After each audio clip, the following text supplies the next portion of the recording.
On June 14, 1982, Renee White's day began like any other. She kissed her husband, Randy, goodbye as he saw her off to work at the State Farm office in Lynn Haven, Florida. The sun was shining, the air warm, a typical afternoon in Florida.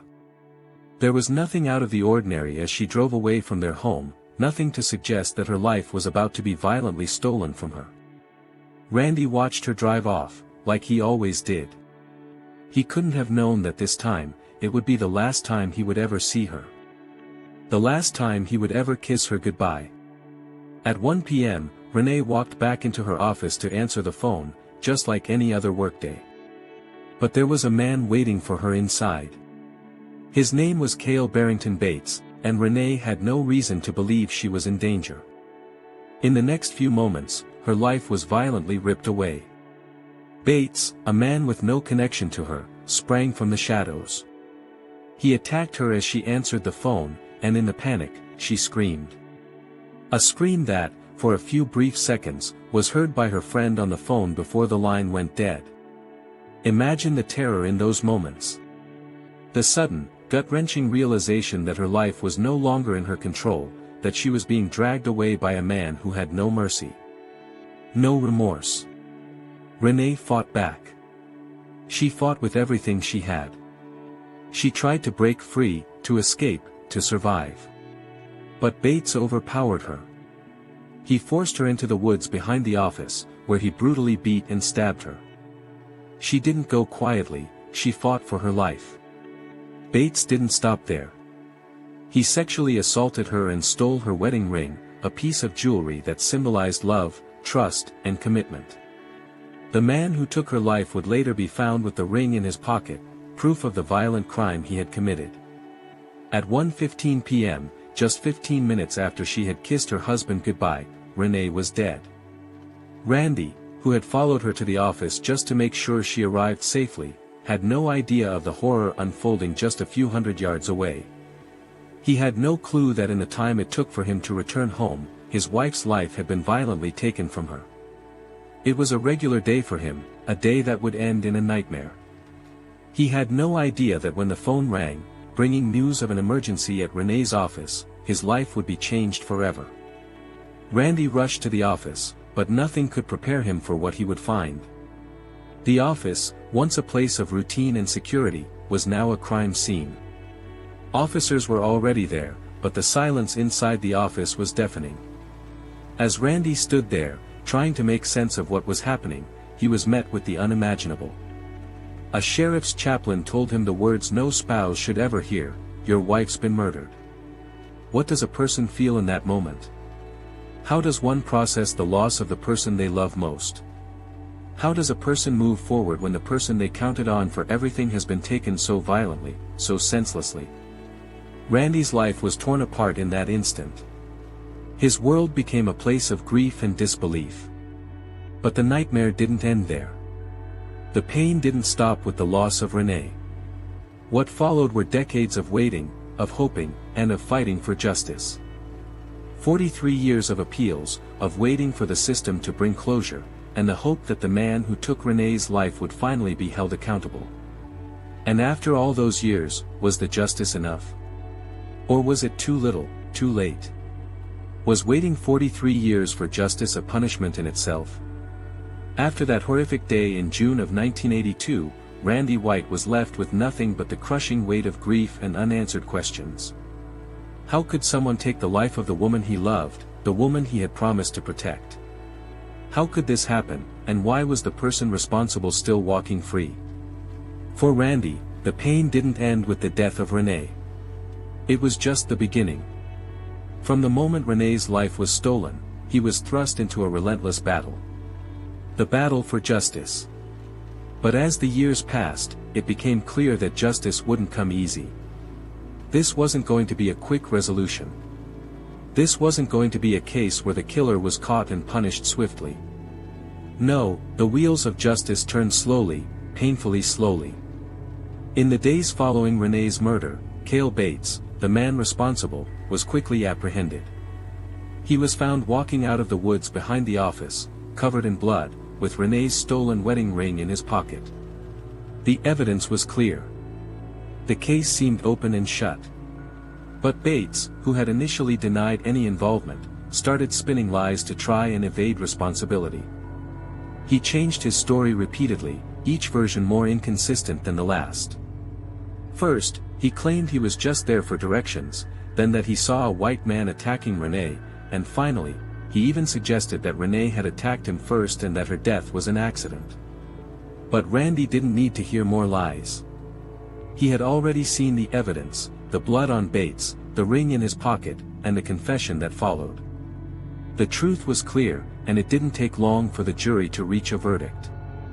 In 1983, Kayle Bates was convicted of kidnapping, attempted sexual battery, armed robbery, and the brutal murder of Renee White. The jury recommended the death penalty, and the judge imposed it. At last, it seemed that justice would be served. But as Randy thought the nightmare would finally be over, something he didn't expect happened. The endless cycle of appeals began. Bates' defense team filed one appeal after another, trying to delay his execution. They argued that the trial was unfair, that the death penalty was too harsh, and even raised questions about his mental health. Each time, the courts heard the arguments, and each time, they upheld the conviction.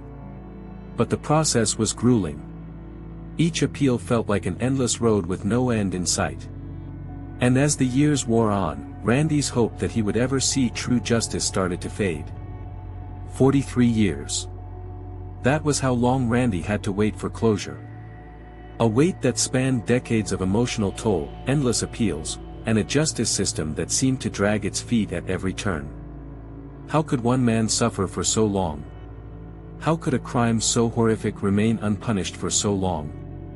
But still, Randy kept fighting. He promised Renee that he would see this through, no matter how long it took. No matter how many years passed.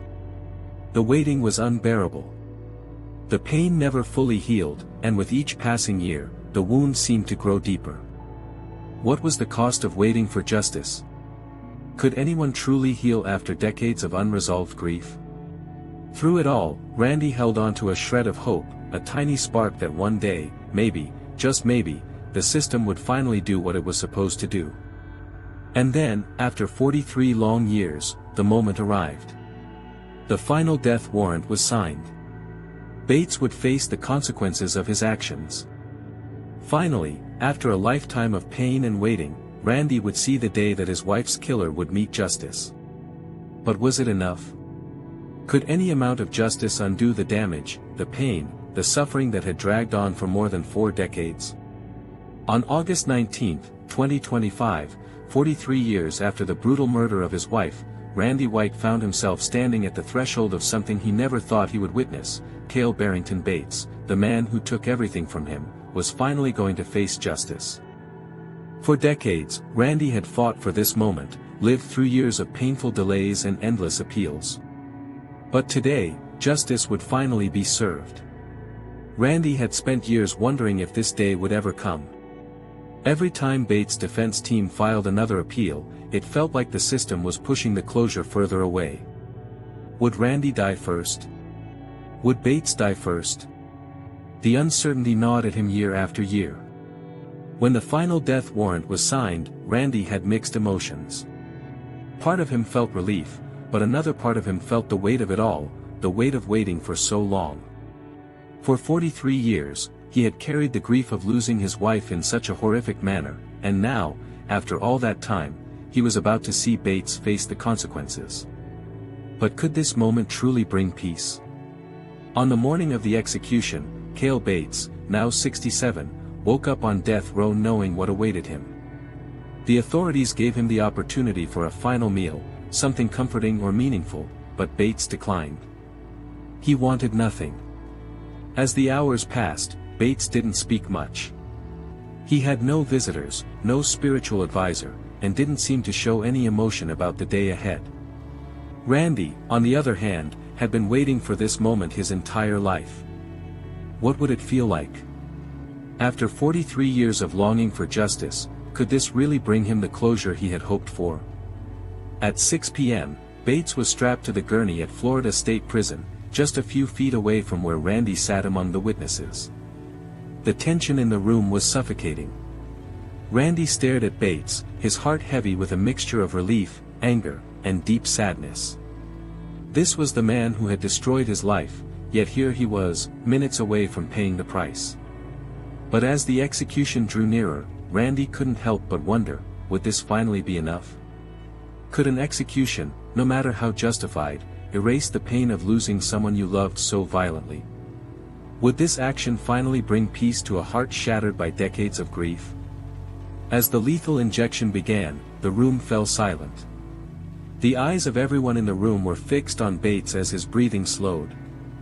Randy watched, unable to turn away, but never truly feeling like this was the end. Was it really the end? Would seeing Bates die bring back his wife? Would it somehow fill the emptiness that had existed in his life for over 4 decades? At 6:17 p.m., Bates was pronounced dead. But as Randy sat there in the sterile quiet of the execution chamber, he realized something that would stay with him forever. No amount of justice, no matter how much time had passed, could ever fill the hole left by Renee's death. The pain of losing her had not gone away. It never would. The execution wasn't a balm for his pain, it was an acknowledgement of the loss, but that's all it was. A piece of paper. A man's life taken in exchange for another. As Randy walked away from the execution chamber, he couldn't help but reflect on the long, painful journey he'd been through. He had made a promise to Renee that he would fight for justice, and he had kept that promise. But what did it mean in the end? Was the punishment for Bates enough to fill the void left in Randy's heart? The justice Randy had waited for so long to see felt bittersweet. He was finally able to say that the system had done what it should have done all those years ago, but the emotional toll was far from over. How could it ever be? Could anyone ever fully heal from a loss so brutal, so sudden? What do you think? Do you believe justice was truly served in this case? Could an execution really bring closure to a life forever altered by tragedy? Share your thoughts in the comments below. And if you found this story moving, don't forget to hit the like button and subscribe for more true crime stories. We'll continue to bring you stories of justice, pain, and the human cost of crime, so make sure you don't miss out. The execution of Kayle Barrington Bates brought closure to a story that had spanned 43 years. For Randy White, it marked the end of a journey that began with a single, devastating phone call on that fateful day in 1982. But even with Bates' death, the haunting question remained, was justice truly served? And if so, did it offer any real peace? Randy's life was shattered when he lost Renee in such a violent, senseless way. For more than 4 decades, he lived with the gnawing emptiness left behind, haunted by the images of her final moments. His grief became his constant companion, the wound never fully healing. And while he had kept his promise to Renee to fight for justice, the victory felt hollow. The justice that came after 43 long years of appeals and delays was undeniably hard-won. But could it ever be enough? Could any punishment truly make up for the loss of a loved one?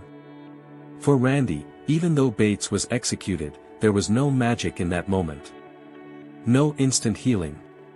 It was a cold, final action that couldn't bring Renee back or undo the years of pain he had lived through. Bates' execution was a consequence of his actions, but what did it mean in the grand scheme of things? Was it just a way for the system to close the book on this case, to say, this is finished? Or was it something more, something that symbolized the idea that justice, no matter how long it takes, is always worth fighting for? But as Randy walked away from the prison that day, his mind was filled with more than just the cold fact of Bates' death. He thought of his wife, of their life together, of the dreams they shared, and the future that was taken from them. He thought of the years of waiting, of wondering if justice would ever be done. He thought of the hole in his heart that would never be filled, no matter how many legal battles were fought or how many executions were carried out. The finality of the execution brought no relief. It didn't undo what had happened. And though it had been 43 years in the making, it didn't bring the closure Randy had hoped for. In the end, justice, while necessary, couldn't bring the peace Randy so desperately needed. The weight of his loss would never fully go away. What does justice even mean in a case like this? Can a man's death ever really fill the void of a wife lost so violently? Does the system's punishment of a murderer make up for a lifetime of pain? Randy's journey wasn't just about seeking revenge. It was about finding some sense of resolution, some way to make the world right again, to right the wrongs that had been done to him and his family. But no amount of legal action, no amount of time, could erase what happened. It wasn't enough. And what about Bates?